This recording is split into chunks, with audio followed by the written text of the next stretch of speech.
My name is EJ. We live in the city and we try to grow food in our backyard.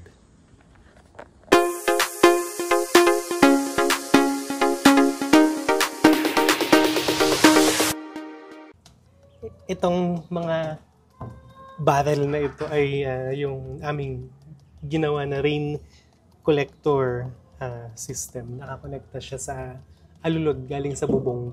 Nakakolekt niya yung mga tubig ulan. Kaya nakakakuha ko dito ng tubig, panghugas-hugas. Hindi lang pwedeng inumin kasi hindi naman siya malinis. Pero pwede siyang panghugas, ganyan. Pang tubig ng mga manok. Puno siya ngayon kasi nga malakas yung ulan ng mga nakaraang araw. Tapos meron pa akong isang balde dito ng tubig ulan din. Kaya dito ko nakukunin yung pangpainom dun sa mga manok.